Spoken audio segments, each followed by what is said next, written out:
Free ആയിട്ട് പാട്ടൊക്കെ കേൾക്കാൻ പറ്റുന്ന ഒരു അടിപൊളി ആപ്ലിക്കേഷനായിട്ടാണ് ഞാൻ ഇന്ന് തിരിക്കുന്നത്. അപ്പൊ ഈ ആപ്ലിക്കേഷൻ നമ്മുടെ പ്ലേ സ്റ്റോറിൽ അവൈലബിൾ ആണ്. അപ്പൊ ഓസിയിൽ കിട്ടുന്നതുകൊണ്ട് തന്നെ ഒരുപാടധികം വെറിപ്പിക്കലും കാര്യങ്ങളൊക്കെ ഒരു ആപ്ലിക്കേഷൻ ഉണ്ട്. അപ്പൊ ഈ വെറിപ്പിക്കലിൽ നിന്നൊക്കെ എങ്ങനെ രക്ഷപ്പെടാമെന്നും ഈ ഒരു വീഡിയോയിൽ പറയുന്നുണ്ട്. അതുകൊണ്ട് ഒരു വീഡിയോ സ്കിപ്പ് ചെയ്യാതെ പിന്നെ ഇതുപോലത്തെ ഒരുപാടധികം ന്യൂസ് വീഡിയോസ് ഈ ചാനലിലോട് വരുന്നതായിരിക്കും. അതുകൊണ്ട് ഈ ചാനൽ ഇപ്പൊ തന്നെ സബ്സ്ക്രൈബ് ചെയ്തേക്കാം, വീഡിയോക്ക് ഒരു ലൈക്ക് കൊടുത്തേക്കാം. അപ്പോൾ ആപ്ലിക്കേഷൻ ഓപ്പൺ ചെയ്യുന്ന സമയത്ത് ഇങ്ങനത്തെ ഒരു ഇന്റർഫേസ് ആയിരിക്കും കാണാൻ സാധിക്കുക. അവിടെ പേരും പറയൊക്കെ കൊടുക്കാനായിട്ട് പറയും. വേണമെങ്കിൽ കൊടുക്കാം, അല്ലെങ്കിൽ കൊടുക്കേണ്ട ആവശ്യമില്ല. ജസ്റ്റ് മേലെ കാണുന്ന സ്കിപ്പ് എന്ന ബട്ടണിൽ ക്ലിക്ക് ചെയ്യാം. അപ്പോൾ അപ്പുറത്തെ പേജിലും ഇതേപോലെ ഒരു പറ വരുന്നതായിരിക്കും. അതും സ്കിപ്പ് ചെയ്ത് വിട്ടാൽ മതി. അപ്പൊ നിങ്ങൾ ഈ ഒരു ആപ്ലിക്കേഷന്റെ മെയിൻ ഇന്റർഫേസിലേക്ക് എത്തുന്നതായിരിക്കും. അപ്പൊ അവിടെ മേലെ കാണുന്ന സെർച്ച് ബട്ടണിൽ നിങ്ങൾക്ക് ഇഷ്ടപ്പെട്ട ഒരു പാട്ട് അവിടെ സെർച്ച് ചെയ്യാം. അപ്പൊ നിങ്ങൾ സെർച്ച് ചെയ്ത് പാട്ട് അവിടെ വരുന്നതായിരിക്കും. അപ്പൊ നിങ്ങൾ അതിലേക്ക് ക്ലിക്ക് ചെയ്യുന്ന സമയത്ത് കുറച്ച് ലേഗ് ആയിട്ടായിരിക്കും ചിലപ്പോൾ ആ ഒരു പാട്ട് വരിക. അതൊരു ആപ്ലിക്കേഷന്റെ ബഗ് ആണ്. ഇങ്ങനെ ഇടയ്ക്കിടയ്ക്ക് സംഭവിക്കാറുണ്ട്. ചില സമയത്ത് ക്ലിക്ക് ചെയ്താലും വരികയില്ല. അപ്പൊ അങ്ങനെ സംഭവിക്കാന്നുണ്ടെങ്കിൽ നിങ്ങൾ ജസ്റ്റ് ഒരു ആപ്ലിക്കേഷന്റെ ആപ്പ് ഇൻഫോയിലേക്ക് പോയിട്ട് ഒന്ന് ക്ലിയർ ഡാറ്റ അടിച്ച് ഒന്നുകൂടി റീലോഗിൻ ചെയ്യുക. ഓക്കെ, അപ്പൊ നിങ്ങൾക്ക് ഇങ്ങനെ സെർച്ച് ചെയ്തിട്ട് നിങ്ങൾക്ക് ഇഷ്ടമുള്ള പാട്ട് കേൾക്കുന്ന സമയത്ത് അടുത്തടുത്ത പാട്ടുകൾ ആ ഒരു പാട്ടിനെ റിലേറ്റ് ചെയ്തിട്ടുള്ള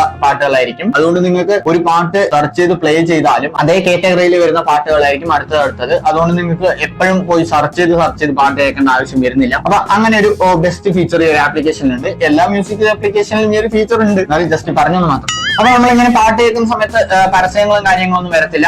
അത് തന്നെയാണ് ഈ ആപ്ലിക്കേഷന്റെ അഡ്വാൻറ്റേജും. അപ്പൊ നിങ്ങൾ ഫസ്റ്റ് ടൈം ഓപ്പൺ ചെയ്യുന്ന സമയത്ത് ഇങ്ങനെ നോർമൽ ആയിട്ട് വരും. പിന്നീട് നിങ്ങൾ ആപ്ലിക്കേഷൻ ഓപ്പൺ ചെയ്യുന്ന സമയത്ത് ഇങ്ങനെയായിരിക്കും വരിക. അപ്പൊ നമ്മളോട് അവിടെ സബ്സ്ക്രിപ്ഷനും പറയൊക്കെ എടുക്കാനായിട്ട് പറയും. അതിന്റെ ഒന്നും ആവശ്യമില്ല. അപ്പൊ നിങ്ങളുടെ ഫോണിൽ ബാക്ക് ബട്ടൺ ഉണ്ടെങ്കിൽ ജസ്റ്റ് ആ ഒരു ബാക്ക് ബട്ടണിൽ ക്ലിക്ക് ചെയ്യുക. അതല്ലാതെ മേലെ കാണുന്ന ഇൻഡൂല് ക്ലിക്ക് ചെയ്ത് കഴിഞ്ഞാൽ അവിടെ ഒരു അഡ്വർടൈസ്മെന്റ് വരുന്നതായിരിക്കും. അപ്പൊ ആ ഇൻഡൂല് ക്ലിക്ക് ചെയ്യാതെ നിങ്ങളുടെ ഫോണിന്റെ ബാക്ക് ബട്ടണിൽ ക്ലിക്ക് ചെയ്യുന്ന സമയത്ത് നോർമലി നിങ്ങൾ ആ ഒരു മ്യൂസിക് ഇന്റർഫേസിലേക്ക് തന്നെ എത്തുന്നതായിരിക്കും. അപ്പൊ പിന്നീട് എന്തെങ്കിലുമൊക്കെ റിപ്പീറ്റൽ പോലെ ആപ്ലിക്കേഷൻ ചെയ്യാന്നുണ്ടെങ്കിൽ ജസ്റ്റ് നേരെ പോയിട്ട് ക്ലിയർ ഡേറ്റ് ചെയ്താൽ മതി. എന്നിട്ട് വീണ്ടും റീലോഗിൻ ചെയ്യാം. പിന്നീട് മെയിൻ ആയിട്ട് ഒരു കാര്യം പറയാനുള്ളത്, ഈ ആപ്ലിക്കേഷൻ ഒരിക്കൽ ഇൻസ്റ്റാൾ ചെയ്തതിനാൽ പിന്നെ അപ്ഡേറ്റ് ചെയ്യാൻ പോകരുത്. അപ്ഡേറ്റ് ചെയ്യാൻ പോയി കഴിഞ്ഞാൽ അവന്മാർ എന്തൊക്കെ ഇതിലേക്ക് ആഡ് ചെയ്യുന്നു പറയാൻ പറ്റത്തില്ല. അതുകൊണ്ട് ഇൻസ്റ്റാൾ ചെയ്ത് വെക്കാം, പിന്നീട് അപ്ഡേറ്റ് ചെയ്യാനൊന്നും പോകണ്ട. അപ്പൊ ഇത്രയൊക്കെ തന്നെ എനിക്ക് പറയാനുള്ളത്. എന്തെങ്കിലും ഡൗട്ടോ കാര്യങ്ങളോ ഉണ്ടെങ്കിൽ ജസ്റ്റ് താഴെ കമന്റ് ചെയ്യാം. ആപ്ലിക്കേഷന്റെ പേര് യൂട്ടിഫൈ എന്നാണ്. അപ്പൊ ആപ്ലിക്കേഷൻ പ്ലേ സ്റ്റോറിൽ അവൈലബിൾ ആണ്. ജസ്റ്റ് യൂട്ടിഫൈ എന്ന് പറഞ്ഞിട്ട് പ്ലേ സ്റ്റോറിൽ സെർച്ച് ചെയ്ത് തന്നെ ഈ ആപ്ലിക്കേഷൻ വരുന്നതായിരിക്കും. അവിടെ നിന്ന് ഇൻസ്റ്റാൾ ചെയ്ത് നിങ്ങൾക്ക് യൂസ് ചെയ്യാവുന്നതാണ്. അപ്പൊ നിങ്ങൾ ഈ ചാനൽ ഇതുവരെ സബ്സ്ക്രൈബ് ചെയ്തിട്ടില്ലെങ്കിൽ സബ്സ്ക്രൈബ് ചെയ്യുക, വീഡിയോ ഇതുവരെ ലൈക്ക് ചെയ്യുക.